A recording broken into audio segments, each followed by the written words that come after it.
Paano kaya mag-upload ng video? Mahirap kaya yun? Alamin natin yan dito sa...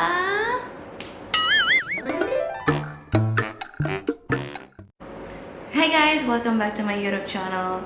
Today in this vlog, pag-uusapan naman natin kung paano mag-upload ng video sa YouTube. Ako nga pala si Roy Kimay from Roy Kimay 17 channel. Kung bago pa lang po kayo sa aking channel, please hit the subscribe button. So guys, again, mag-umpisa po tayo sa desktop. Basta, kapag okay na yung edit nyo, kung may editing kayong nagawa o tapos na kayo, sure na kayo sa i-upload nyo, punta lang kayo sa account nyo and then upload. So, ipapakita natin yan. Mag-start po tayo sa desktop version or laptop.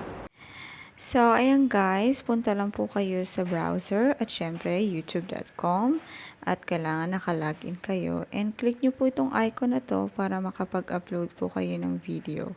Click upload video. So, ayan guys, pupunta kayo dyan. Click nyo yung select files. And then, pipili lang po kayo dyan na video na gusto mong i-upload. So, bigyan lang kayo ng example.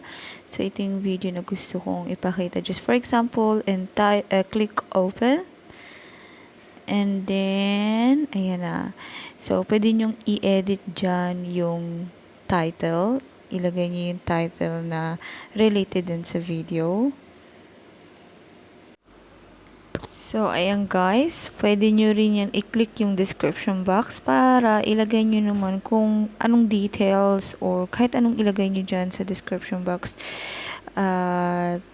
Yun. Pwede nyo ilagay din yung mga social media links nyo para kung sakaling dumaan yung mga viewers nyo dyan sa description box, madaanan din nila yung ibang social link nyo.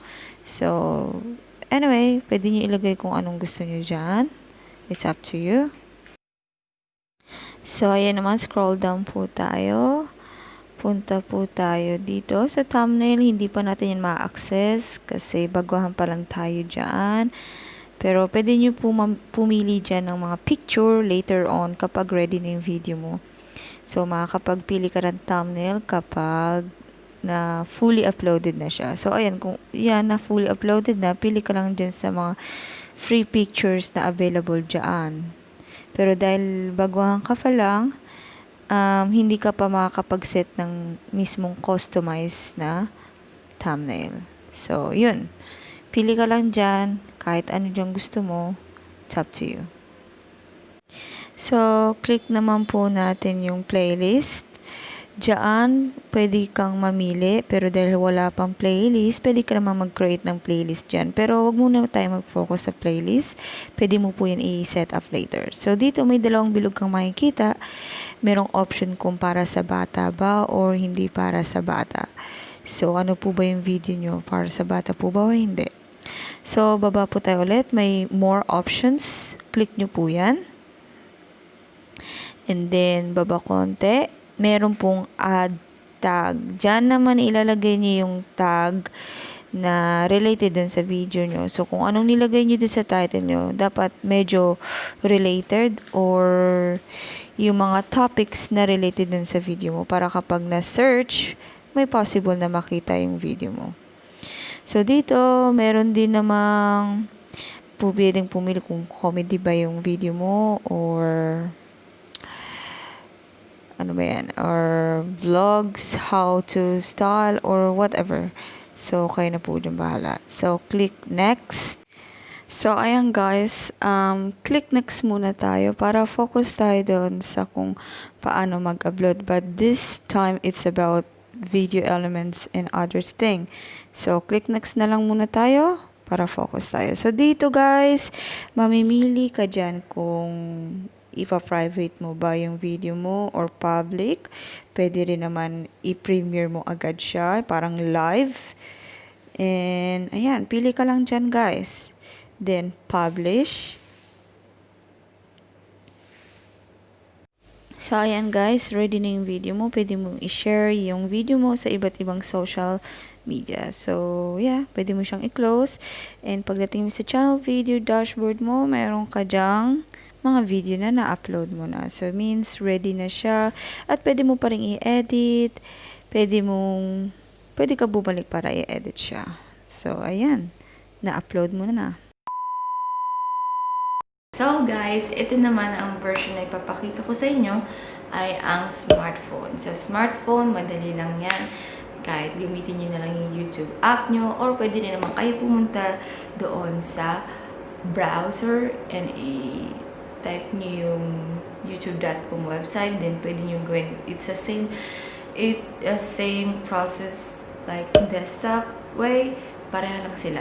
So, pero papakita ko sa mobile version guys, two things that I can show you. The browser or the desktop way in using smartphone and yung paggamit lang din ng YouTube app. So, yun. So, ayun guys, punta lang po kayo dyan sa YouTube app and dapat nakalagin ka. And then, click nyo po yung camera icon dyan sa taas at i-click nyo lang po yan. At may mga available na video. Iba-iba po tayong video dyan guys ha. So, kung anong available or ano yung i-upload nyo, yun ang i-click nyo. For example, ito yung napili ko. Ayan. So, may kita nyo parang may mahabang rectangle dyan na maliit. Pwede po natin i-adjust yung video na na-upload natin, na gustong i-upload. Pwedeng i-trim nyo po yan, pwedeng paliitan, or the same video lang, in the same length. So, dito, yung title, pwede natin lagyan ng title dyan. Kahit ano po, basta related po yung title nyo doon sa inyong video. So, description, kayo na po bahala dyan. Pwede nyong, aside sa video, pwede nyo ipaliwanag dyan sa description box ninyo kung ano ba ang video, what is the video about. So, ayan guys, pwede kang mamili public, unlisted, private. Kayo na pong bahala dyan. You have a control of your video kung gusto nyo yan i-private muna and then later public. Pero, ilagay muna natin public. So, dyan guys, may location din dito. Pwede mong ilagay dyan kung saan mo gusto. Halimbawa, for example, Philippines. Meron din yan sa desktop, guys. So, ayan, lagay mo Philippines.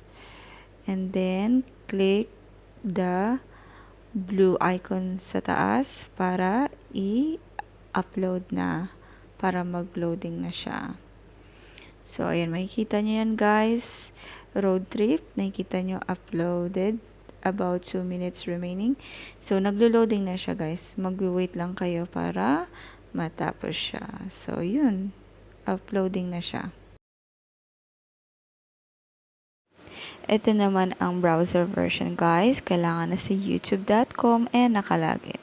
Click nyo po yung tatlong tuldok dyan sa taas and click po ang desktop site.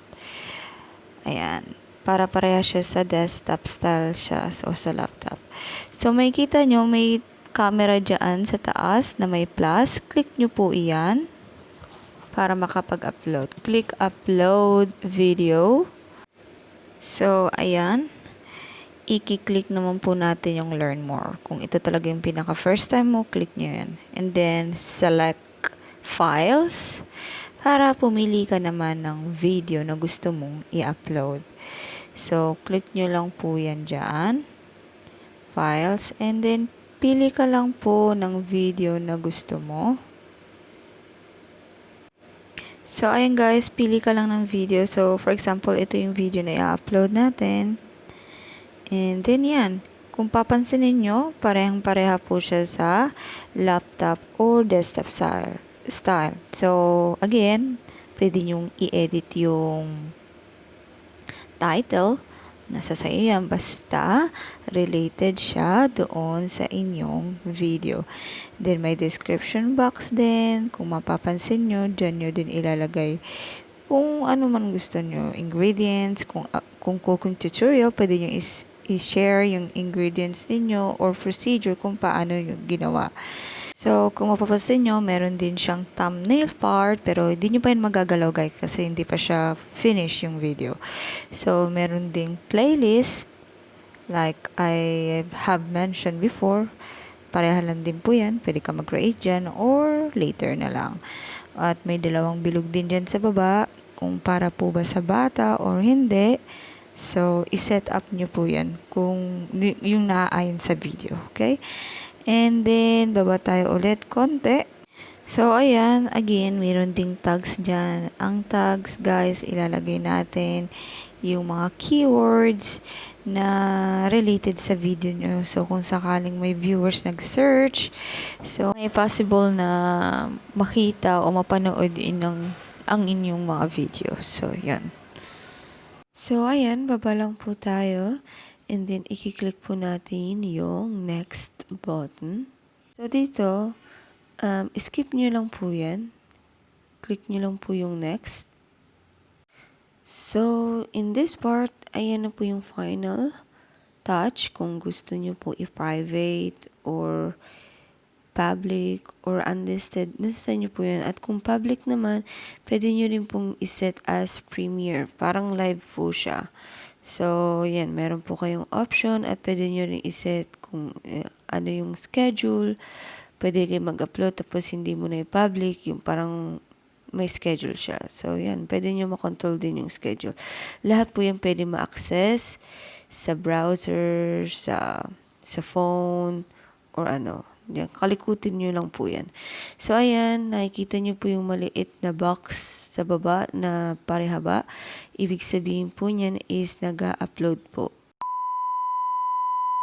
So, yun nung guys, madali, diba? So, kapag ready na yung video nyo, i-upload nyo lang po yun, ilagay nyo yung description ng video nyo, ano ba yung video nyo, and yung title, huwag nyo kakalimutan, at of course, ang tag.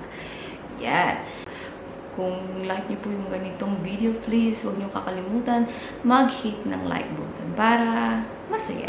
So, again, kung bago ka lang dito sa aking channel at gusto niyo po yung mga content ko, please consider subscribing and huwag niyo kakalimutan yung bell icon para kayo ay ma-notified every time na mag-upload po ako ng mga bagong video. So, yun lang po. Bye! Thank you!